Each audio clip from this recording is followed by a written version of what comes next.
Ini adalah lanjutan dua video sebelumnya. Seperti dikisahkan dalam dua video itu, Rini tiba-tiba hilang ingatan menjelang hari pernikahan. Ada kecurigaan bahwa Rini mungkin kena pelet atau guna-guna yang menghilangkan ingatannya, hingga ia tidak bisa mengenali calon suaminya sendiri. Bisa jadi ada pria yang sakit hati pada Rini, lalu menggunakan dukun untuk mengguna-guna Rini. Yang jadi masalah, Rini adalah wanita cantik yang telah membuat banyak pria jatuh hati. Pasti banyak pria yang pernah menyatakan cinta kepada Rini, dan ditolak. Jika ternyata salah satu pria yang ditolak itu yang memelet Rini, artinya ada banyak orang yang harus ditelusuri. Sementara keluarga Rini sama sekali tidak tahu siapa saja pria yang pernah jatuh hati pada Rini. Berikut ini lanjutan kisahnya, yang akan mengungkap sesuatu yang sangat mengejutkan mengenai siapa yang ternyata melakukan guna-guna pada Rini. Kisah di video ini juga menjadi penutup untuk dua video sebelumnya. Selamat menyelami dunia misteri. Karena Rini masih kehilangan ingatan dan terus mengamuk tidak mau dinikahkan, orang tuanya pun merasa harus memutuskan sesuatu yang mendesak. Mereka lalu bermusyawarah dengan orang tua Fahru untuk memutuskan langkah terbaik yang harus dilakukan. Besok adalah hari pernikahan, namun kondisi Rini masih memprihatinkan. Ia terus-menerus menyatakan tidak mengenal Fahru, tidak mau menikah dengannya, dan Rini terus berteriak-teriak agar keramaian di rumahnya dihentikan. Orang tua Rini dan orang tua Fahru kemudian bersepakat untuk menunda pernikahan itu. Karena tidak mungkin menikahkan Rini dengan Fahru, sementara kondisi Rini bisa dibilang seperti tidak waras. Jika mereka memaksakan pernikahan itu sesuai rencana semula, nantinya malah bisa mempermalukan keluarga kedua belah pihak, karena mereka sama-sama tidak bisa tahu apa yang akan terjadi atau apa yang akan diperbuat Rini. Jadi, pernikahan itu pun akhirnya dibatalkan atau ditunda sampai waktu yang belum bisa dipastikan. Atap-atap seng yang semula sudah dipasang akhirnya dibongkar, begitu pula pelaminan yang telah disiapkan untuk sepasang mempelai. Pesanan catering untuk resepsi dibatalkan, sementara orang-orang yang telanjur dikirimi undangan perkawinan dihubungi satu persatu bahwa acara itu ditunda atau dibatalkan. Rumah keluarga Rini yang semula ramai perlahan kembali sepi seperti sebelumnya, seperti hari-hari biasa. Sementara itu, kondisi Rini belum juga berubah. Setelah semua keramaian di rumahnya menghilang, dan setelah tidak ada lagi orang yang menyebut-nyebut pernikahan, Rini memang tidak lagi sering mengamuk atau berteriak-teriak. Tapi ia masih kehilangan ingatannya. Setiap pagi, saat bangun tidur, ia hanya melangkah ke kamar mandi seperti biasa, lalu memakan sarapan yang telah disiapkan ibunya, tapi dia tidak mengatakan apa-apa. Sepanjang hari ia hanya diam, melamun, tidak mengerjakan apa-apa, dan sering tidak nyambung setiap kali diajak bercakap-cakap. Wajahnya juga tampak kosong, pucat, seperti tidak ada cahaya kehidupan. Orang tua Rini sedih menyaksikan kondisi putri mereka, namun mereka tidak yakin harus bagaimana. Satu-satunya harapan mereka saat ini hanyalah bantuan Pak Aswar, orang pintar yang masih berusaha menghilangkan pengaruh pelet pada Rini dan mengembalikan ingatannya. Tetapi waktu-waktu berlalu, dan kondisi Rini masih tetap seperti itu. Ia masih tetap menjalani kehidupan sebagai manusia normal, seperti mandi, makan, tidur, tapi selain itu Rini hanya melamun. Risa, adik Rini, pernah mencoba mengajaknya bercakap-cakap dengan menyebut beberapa nama seperti Adrian, Surya, dan beberapa nama lain, tapi Rini hanya bengong dan mengaku tidak kenal. Bahkan ketika Risa menanyakan apakah Rini masih mengenali Risa sebagai adiknya, Rini menyatakan kadang-kadang ia ingat tapi lalu lupa lagi. Pikir Risa, mungkin Rini juga merasakan hal sama pada orang tua mereka, kadang ingat dan kadang lupa. Sebagai adik, Risa sangat sedih menyaksikan kondisi kakaknya sekarang. Di mata Risa, Rini masih cantik seperti biasa, tapi di balik kecantikan itu sudah tidak ada apa-apa karena ingatannya seperti sudah hilang. Minggu demi minggu berlalu, dan bulan berganti bulan. Tak terasa sudah lebih dari setengah tahun sejak pernikahan Rini dan Fahru dibatalkan. Namun kondisi Rini belum juga berubah. Ia masih hilang ingatan, masih menjalani keseharian seperti robot tanpa pikiran. Dan diam-diam adik serta orang tuanya mulai terbiasa dengan hal itu. Bagaimanapun, mereka telah menyaksikan kondisi Rini yang seperti itu sampai setengah tahun lebih. Dan lamanya waktu itu membuat mereka mau tak mau harus membiasakan diri. Memasuki bulan ke-8, dan karena kondisi Rini belum juga pulih, orang tua Fahru menemui orang tua Rini dan menyatakan bahwa mereka tidak bisa meneruskan rencana menikahkan Fahru dengan Rini. Bagaimanapun mereka sudah menunggu cukup lama, namun kondisi Rini masih tidak berubah. Mereka tidak bisa menunggu terus-menerus tanpa kepastian. Fahru harus melanjutkan hidupnya, kata orang tua Fahru. Orang tua Rini merasa tidak bisa menolak keputusan itu. Mereka tentu bisa memahami kegalauan keluarga Fahru, dan mereka tidak bisa terus-menerus meminta keluarga Fahru untuk menunggu. Karena nyatanya mereka juga tidak tahu akan sampai kapan harus menunggu. Dari bulan ke bulan, Rini tidak menunjukkan perubahan apapun, ia tetap kehilangan ingatan. 4 bulan setelah pertemuan orang tua Fahru dengan orang tua Rini, Fahru dikabarkan menikah dengan wanita lain. Itu adalah setahun setelah pembatalan pernikahan Fahru dengan Rini. Fahru kini telah menikah dengan wanita lain, tapi kondisi Rini masih tidak berubah. Ketika Risa mencoba memberitahunya bahwa Fahru kini telah menikah dengan wanita lain, Rini hanya menunjukkan sikap acuh tak acuh. Ia masih tampak tidak mengenal siapa Fahru, tidak menyadari bahwa dia pernah jadi calon istrinya.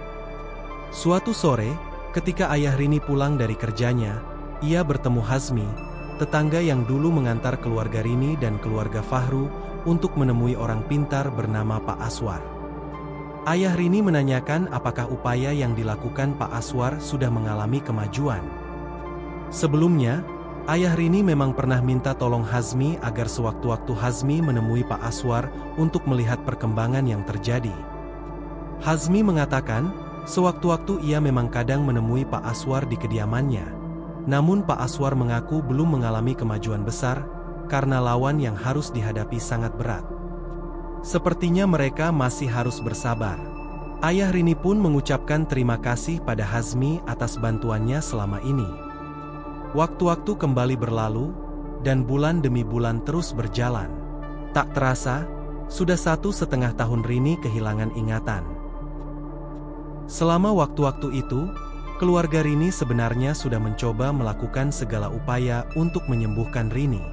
Dari memanggil orang pintar ke rumah, memandikan Rini dengan air kembang, melakukan ritual-ritual tertentu, dan lain-lain. Namun semua upaya itu seperti sia-sia, karena kondisi Rini tetap tak berubah. Bahkan Pak Aswar, orang pintar yang diminta membantu mengembalikan ingatan Rini pun sampai sekarang sepertinya masih belum berhasil. 1,5 tahun berlalu sejak pernikahan Rini dan Fahru dibatalkan. 1,5 tahun berlalu sejak Rini kehilangan ingatan dan kesadaran. 1,5 tahun berlalu sejak orang tua Rini harus menghadapi cobaan hidup yang begitu berat, menyaksikan putri mereka yang cantik kini menjalani kehidupan seperti orang yang tidak waras. Lalu, suatu hari, peristiwa yang sangat aneh terjadi. Pagi itu, Hazmi berangkat kerja seperti biasa dengan membawa sepeda motornya. Ia bekerja di sebuah pabrik tekstil. Di tengah perjalanan, Hazmi mengalami kecelakaan lalu lintas. Menurut penuturan para saksi, motor yang dikendarai Hazmi semula berusaha menyalip kendaraan di depannya, namun kemudian tertabrak truk dari arah depan. Hazmi tewas di tempat kecelakaan. Kabar itu pun sampai ke kampung Hazmi dalam waktu relatif cepat, dan didengar oleh keluarga Rini, karena mereka memang bertetangga. Tapi yang membuat keluarga Rini terkejut bukan hanya kabar kematian Hazmi. Seiring kabar tewasnya Hazmi dalam kecelakaan lalu lintas itu, Ibu Rini mendapati putrinya seperti kembali mendapatkan ingatannya. Tiba-tiba saja Rini bertanya pada ibunya, "Itu hari apa?" Dan wajah Rini tidak lagi tampak kosong atau pucat seperti sebelumnya. Ibu Rini semula terkejut mendengar putrinya menanyakan sesuatu kepadanya. karena selama 1,5 tahun terakhir ini Rini hanya diam, bahkan sering tidak nyambung saat diajak bicara. Ibu Rini lalu mencoba mengajak putrinya bercakap-cakap, dan ia mendapati percakapan mereka mulai nyambung, meski Rini masih tampak seperti orang bingung, mirip orang baru bangun tidur yang masih berusaha mengumpulkan ingatannya. Diam-diam secercah harapan muncul dalam benak Ibu Rini, dan ia terus berusaha mengajak Rini bercakap-cakap. Dari percakapan itu, Ibu Rini mendapati bahwa Rini benar-benar tidak ingat segala peristiwa yang terjadi sejak ia kehilangan ingatan. Rini tidak ingat pada rencana pernikahan yang terpaksa dibatalkan, tidak ingat ia sering berteriak-teriak dan mengamuk, juga tidak ingat aneka peristiwa dan kejadian yang telah berjalan selama 1,5 tahun terakhir. Ingatan terakhir Rini hanyalah bahwa dia akan menikah dengan seorang pria. Setelah itu, Rini tidak tahu apa yang terjadi, bahkan tidak ingat siapa pria yang akan menikah dengannya.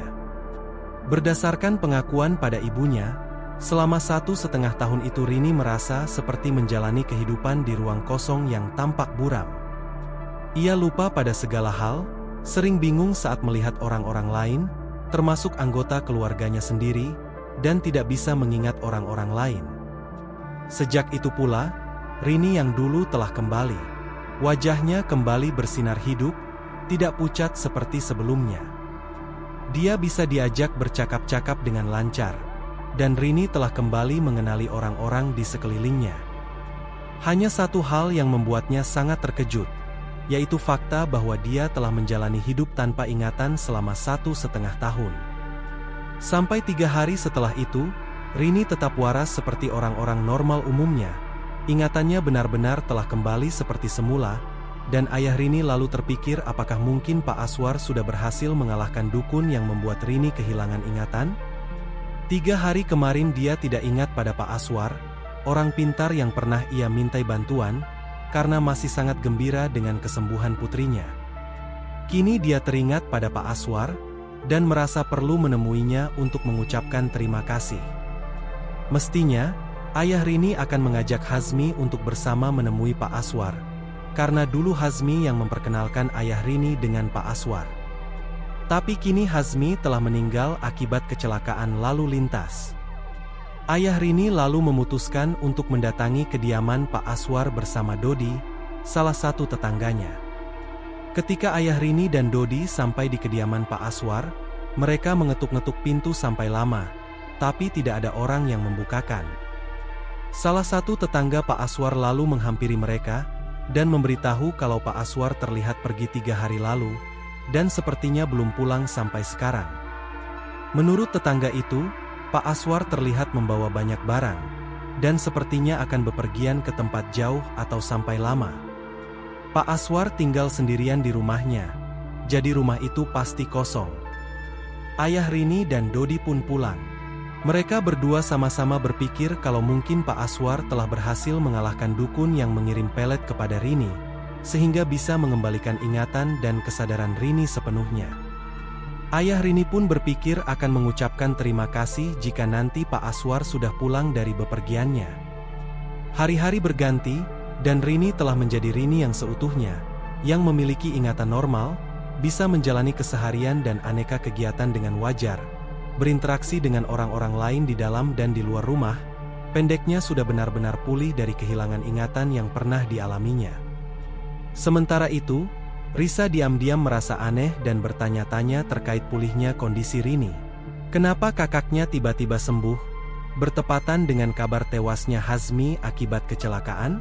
Apakah mungkin Pak Aswar, orang pintar yang dulu dimintai tolong keluarga mereka, memang telah berhasil mengembalikan ingatan Rini seperti yang dulu dijanjikannya? Tapi Risa tahu dari ayahnya kalau Pak Aswar telah meninggalkan rumahnya, bertepatan dengan hari tewasnya Hazmi, dan sampai kini belum kembali. Risa berpikir, mungkinkah ada hubungan antara 3 kejadian itu? Mungkinkah tewasnya Hazmi menjadi penyebab kembalinya ingatan Rini? Dan mungkinkah kepergian Pak Aswar yang tiba-tiba karena latar belakang tersebut? Dan jika memang begitu, apakah mungkin Hazmi yang selama ini diam-diam mengirim pelet untuk menghilangkan ingatan Rini dengan bantuan Pak Aswar? Risa memikirkan pertanyaan-pertanyaan itu sampai lama. Ia tidak berani menanyakan soal Hazmi kepada kakaknya, karena ia takut kalau pertanyaan itu akan memicu Rini mengalami hal-hal yang tidak diinginkan. Risa maupun orang tuanya telah bersepakat untuk tidak pernah menyinggung-nyinggung nama Fahru, Adrian, Yono, atau pria-pria lain, karena mereka khawatir kalau menyebut salah satu dari nama-nama itu bisa memicu hal tertentu pada Rini. Jadi Risa pun menahan diri untuk tidak menanyakan apakah kakaknya punya kisah tertentu dengan Hazmi atau semacamnya. Risa berpikir, bisa jadi dulu Hazmi juga jatuh hati pada Rini, lalu entah bagaimana sakit hati pada Rini. Bisa jadi, Hazmi lalu berusaha menggagalkan perkawinan Rini dengan Fahru, dan ia meminta bantuan Pak Aswar untuk menghilangkan ingatan Rini. Jika memang benar begitu, upaya Hazmi memang berhasil, karena ingatan Rini benar-benar hilang, hingga tidak mampu mengenali calon suaminya sendiri, dan pernikahan mereka pun dibatalkan. Lalu ketika Hazmi tewas saat kecelakaan, entah bagaimana ingatan Rini pun kembali, dan ia pulih sepenuhnya. Sementara Pak Aswar mungkin panik ketika tahu Hazmi tewas, dan menyadari kalau ingatan Rini telah kembali karena tewasnya Hazmi, hingga buru-buru kabur sebelum ada yang sempat curiga. Semua kemungkinan itu bisa saja terjadi, pikir Risa. Tapi dia tidak tahu bagaimana cara membuktikannya. Bagaimanapun saat ini Hazmi telah tewas, dan Pak Aswar menghilang entah kemana, sementara kakaknya telah sembuh dan ingatannya telah kembali. Bagi Risa, kesembuhan kakaknya adalah yang terpenting, karena itu mengembalikan cahaya dalam keluarga mereka. Teman-teman, itulah kisah tentang Rini, wanita cantik yang kehilangan ingatan akibat pelet yang sangat mematikan hingga ia tidak bisa mengenali pria yang sebenarnya akan menjadi calon suaminya. Rencana pernikahan mereka batal, sementara pria yang jadi calon suaminya lalu menikah dengan wanita lain. Semoga kisah ini bisa memberikan hikmah atau pelajaran, agar kita lebih berhati-hati dalam memperlakukan siapapun, dan lebih baik dalam menjalani kehidupan sehari-hari. Jangan lupa like, komen, share dan subscribe, agar tidak ketinggalan kisah-kisah misteri lain di channel ini. Sampai jumpa di kisah-kisah berikutnya. Terima kasih.